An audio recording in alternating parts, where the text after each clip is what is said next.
Les amis, bonjour, j'espère que vous allez bien et que tout se passe pour le mieux pour vous. Aujourd'hui, c'est une vidéo très spéciale. Aujourd'hui, je vais me mouiller, les gars. Aujourd'hui, je vais dire les termes. Je vais pas perdre mon sang-froid. Vous êtes beaucoup à me dire « Ouais, Riles, quand tu fais des analyses, tu te mouilles pas, tu pronostiques pas. » Vous me connaissez, de base, je préfère offrir une analyse parce que un score, une victoire, en vrai, c'est presque du hasard, dire ils vont gagner, ils vont pas gagner, machin et tout. Alors que analyser un type de joueur, des types de joueurs, un collectif, une manière de jouer, de se confronter, de gagner, une forme du moment, une régularité, ça c'est autre chose. Et aujourd'hui, j'ai pas peur de vous le dire. Alors attention, il y en a qui vont me dire « Riles, t'as parlé, c'est fini, il va se passer l'inverse. » On verra. On verra. Je n'ai même pas allumé la lumière de... Hop. On verra. Peut-être que j'aurai tort, peut-être que j'aurai raison. Mais j'ai envie de vous dire que selon moi, alors j'ai mis du temps, mais mon Sharingan footballistique me dit que la France va gagner 7 euros. La France va gagner 7 euros. Je suis convaincu que la France va gagner 7 euros.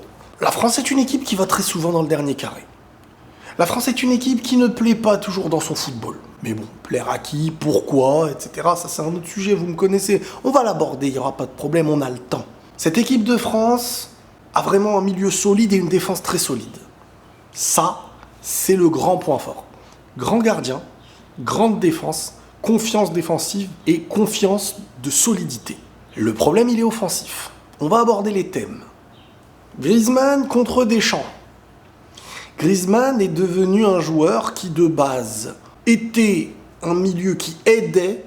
Deschamps, il te demande, c'est très simple, Deschamps, hormis peut-être un seul joueur, c'est ce qui se permet souvent ce joueur, c'est Mbappé, tout le reste doit travailler pour la priorité de la solidité. Et celui qui ne travaille pas globalement pour la solidité défensive, celui-ci doit faire la différence offensivement. Le problème, c'est que on va venir sur le cas d'Mbappé juste après, mais Griezmann est un joueur qui, actuellement, est baladé sur le terrain. Quand Benzema était revenu, il était baladé un petit peu. Et je pense que là, depuis le capitanat donné à Kylian, Griezmann et Deschamps, il y a dû avoir une petite cassure.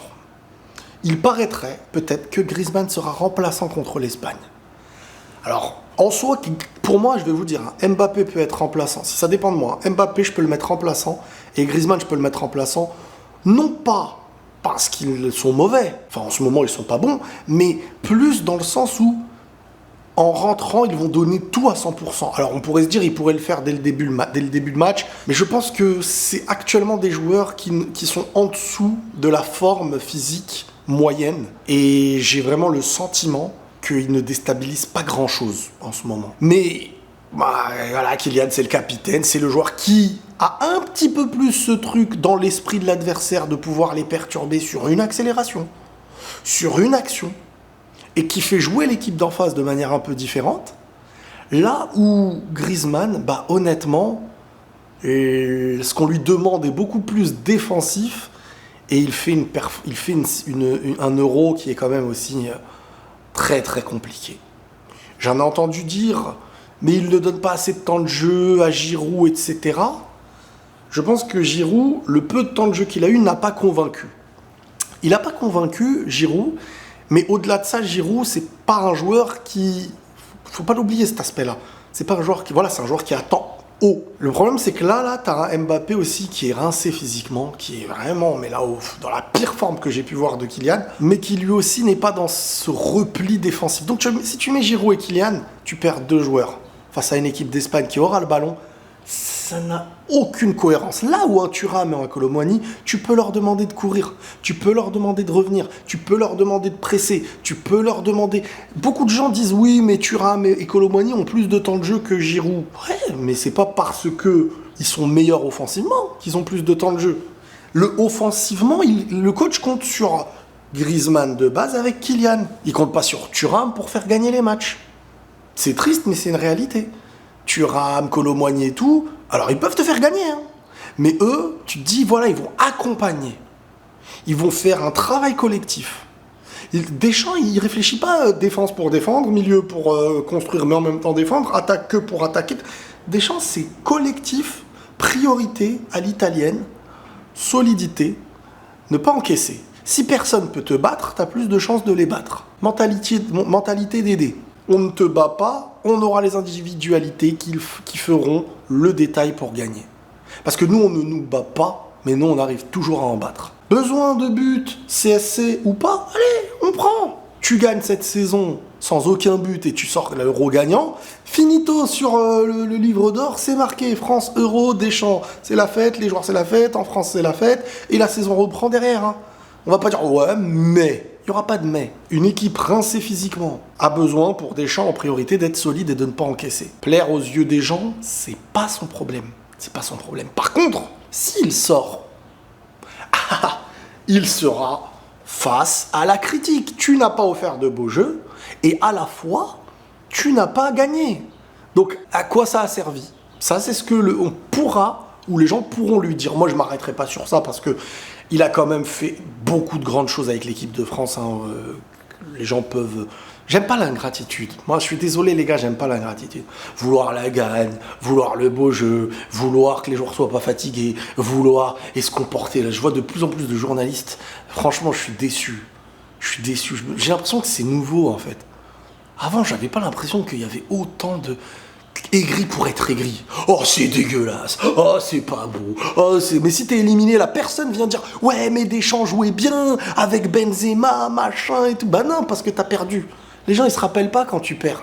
Arsenal, quand ils sont éliminés contre le Barça en Ligue des Champions et qu'ils jouaient bien, les gens, ils retiennent pas que tu joues bien. Alors oui, quand t'es une petite équipe comme l'Ajax, on va se rappeler de ton parcours et tout. C'est honorable, c'est faire mieux que ce que tu fais en moyenne. Mais les grosses équipes, on leur demande pas de faire... On leur demande de gagner car c'est leur moyenne. Donc Griezmann, pour moi, il y a une cassure avec Deschamps. Parce qu'on l'utilise comme un pion, en fait. Ah, il manque ça, bon bah Griezmann, c'est toi. Ah bah il manque ça, bah en fait c'est toi. Si on met Benzema, bah en fait Griezmann, tu fais ça. Si, en fait, c'est dur mentalement pour un joueur de se dire, moi je fais partie des meilleurs joueurs du monde. Et en fait, on ne me met pas dans un poste qui permet d'avoir mes compétences de meilleur joueur du monde. Mbappé, tu vas pas le mettre en milieu offensif, tu vas pas le mettre en milieu défensif, tu vas pas le mettre à droite s'il veut être à gauche. Mbappé, c'est le coach dit tu veux jouer où, dans quelles conditions, truc, et ça va se passer comme ça. Parce que de base, même si en ce moment il n'est pas en forme, de base c'est le genre de joueur, tu les mets dans les meilleures conditions, ils te le rendent bien, je veux dire par le sport, par le talent. Mais malgré tout ça les gars, malgré tout ça, je vois la France gagner. Didier Deschamps, il arrive à instaurer à ses équipes un peu comme ce que le Real fait sous Ancelotti. C'est pas un mal pour eux d'être dominés. C'est pas un mal pour eux. Eux, c'est la victoire. Et je pense qu'ils ont actuellement plus de plaisir à gagner comme ça, en se disant, purée, mais personne ne nous tape. Personne ne nous marque. Personne dans le jeu ne nous tue. Personne. C'est comme ça qu'ils gonflent et c'est comme ça qu'ils sont vantés en interne, je pense. Il manque juste, et dites-vous, hein, sans Griezmann et Mbappé en forme, avec les pires versions des deux, ces demi-finales en ayant éliminé la Belgique et le Portugal. Donc, faut pas sous-estimer les mecs. Pour moi, la France est l'équipe la plus redoutée. Parce que l'Espagne, c'est l'équipe qui produit le mieux. L'Allemagne, ils étaient chez eux. L'Angleterre, c'est quand même une équipe un peu compliquée à battre. On m'avait posé la question l'autre fois en me demandant ouais, mais Southgate, il s'inspire un peu de Deschamps, il paraîtrait, c'est ce qu'il aurait dit ou je sais pas quoi. Mais c'est pas une mauvaise inspiration. C'est pas une mauvaise inspiration. Quand t'es coach d'un tournoi, d'une équipe avec qui tu bosses pas toute l'année, le principe c'est de comment je vais gagner. L'Espagne c'est autre chose. Arrêtez de comparer avec l'Espagne. L'Espagne c'est autre chose. Fort, pas fort, machin truc, ils ont une philosophie, c'est ça leur victoire entre guillemets. Gagner sans cette philosophie, ce serait presque un échec pour eux. Alors oui, les amoureux du beau jeu diront ouais, mais ils vont les oublier. Et après quand ils vont perdre, ils vont dire ouais mais c'est stérile, ouais mais ça tue pas assez, ouais mais on a l'habitude. Donc moi, si je peux envoyer un message à Didier Deschamps, reste comme tu fais avec ta manière. Parce qu'à te trahir en voulant satisfaire les autres, ce qui s'était passé, c'est que t'es sorti. Et bizarre, tu fais Coupe du Monde gagnée, tu fais finale de l'Euro. J'omets volontairement l'élimination de la Suisse, vous allez comprendre. Tu fais ensuite finale de Coupe du Monde et là, t'es dans le dernier carré à un pas de la finale. Le seul moment où tu n'as pas été jusqu'au bout, c'est quand tu as trahi ta manière de jouer. Je dis pas qu'avoir fait revenir Benzema, c'est pas bien, hein. C'est magnifique, on a kiffé, moi le premier. Mais dans les faits, c'est le seul moment où Didier Deschamps a un petit peu mis de côté son style pour offrir quelque chose de plus beau, de plus cohérent, de plus technique, de plus offensif. Mais malgré tout, c'est le seul moment où tu sors avant le dernier carré. Pour moi, il n'y a pas de gros hasard vis-à-vis de tout ça. Parce qu'il a instauré un football et il faut respecter ce football parce que si vous ne voulez pas le respecter, alors il ne faut pas se satisfaire des victoires. Il ne faut pas se satisfaire de si la coupe elle est gagnée. 2018, il ne faut pas se satisfaire. Parce que oui, 2018, les gens vont dire ouais, mais 2018, il y avait Pogba, il y avait des trucs, Kylian était plus frais, machin. Mais 2018, il y avait les mêmes critiques. Il y avait les mêmes critiques, je m'en rappelle comme si c'était hier. C'est juste que peut-être aujourd'hui on va dire ouais, mais c'était peut-être mieux que maintenant. On est un peuple d'aigris. En France, on est aigris. On veut le beurre, l'argent du beurre, la boulangère, le cousin, le chien du voisin, le machin, le beau jeu, le nombre de buts supérieurs. C'est trop. Moi, j'ai envie de me mettre à la place des joueurs. Vous êtes sur le terrain, vous vous battez, comment vous gagnez, le coach, machin. La vie, on peut l'avoir de deux façons. Et le foot avec l'équipe de France, pareil. Soit le verre à moitié plein, soit le verre à moitié vide. Personne ne nous a battus. Ça, c'est une phrase qui peut exister. Personne ne nous marque dans le jeu, personne ne nous...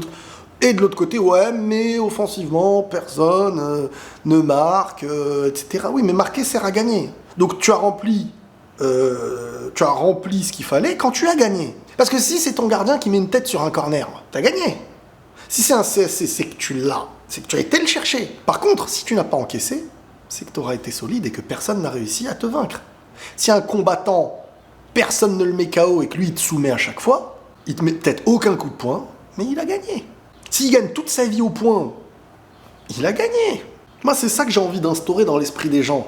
Mettez-vous à la place des joueurs, mettez-vous à la place du coach. Vous fonctionnerez comment avec les probabilités de comment gagner. Et là, c'est autre chose. Parce que c'est facile devant notre écran, les gars, de dire on veut le beau jeu, mais vous avez les joueurs, Oui, mais tout le monde a les joueurs. Il n'y a pas que la France qui a des joueurs, je ne sais pas si vous vous rendez pas compte. Il y a des mecs, ils ont des meilleurs postes, des joueurs meilleurs du monde à certains de leurs postes. Il n'y a pas que la France qui a des joueurs. Donc pourquoi ce serait à la France d'être gagnant plus beau jeu? C'est quoi le beau jeu? Moi, le match contre le Portugal ou la Belgique, je me rappelle plus, j'ai vu des sorties de balles en une touche et tout. Pour moi, c'était le beau jeu. Après, devant, c'est serré. C'est pas les matchs les plus fou, quoi. Mais comment ils vont gagner? Et ça va toujours de leur côté. Donc, j'ai envie, si j'ai des choses à dire, c'est sur l'aspect offensif. Voir un Kylian qui peut renouveler les courses. Je pense que ça va être très dur parce que plus les matchs passent et plus on sent qu'il est rincé. Pareil pour Griezmann. Donc, est-ce qu'il faut moins de temps de jeu pour les joueurs? C'est pour ça que ça m'aurait pas dérangé de démarrer sans Kylian. Mais après, t'es l'équipe de France. T'affrontes l'Espagne. Et en face, les gars, il va y avoir quoi en Espagne? Faut pas oublier que si cette équipe, t'as pas un joueur capable de passer dans leur dos, t'as pas un joueur qui les fait un peu flipper individuellement, ils vont être très très hauts, ils vont t'étouffer. Impatient du match. Franchement, impatient du match parce qu'on va se régaler, je pense. Et quand je vous dis on va se régaler, à chaque fois que je dis ça, il y a des gens qui me disent des fois non, mais t'es fou, ça, on va galérer. On va se régaler de comment, stratégiquement, ça va se passer. Moi, rien que ça me régale. Voir deux monstres les uns à côté des autres. Et tu sais qu'il y en a un qui va gagner, quoi qu'il arrive. Donc voilà, globalement, un petit peu, parce que je n'ai aucune chose à reprocher au gardien, aucune chose à reprocher à la défense. Même le milieu avec Tchouaméni, que là, je suis en train de retrouver à un niveau qui me fait vraiment du bien. Kanté, qui est toujours Kanté, hein. Et là, Rabiot sera de retour. Impatient parce qu'on va se régaler. Moi, voilà. Si vous, les gars, vous êtes comme moi, vous pensez comme moi, n'hésitez pas à me le dire. N'hésitez pas à liker la vidéo, les gars, pour le référencement. Merci pour tout. Prenez tous soin de vous, les amis. Et la paix sur vous.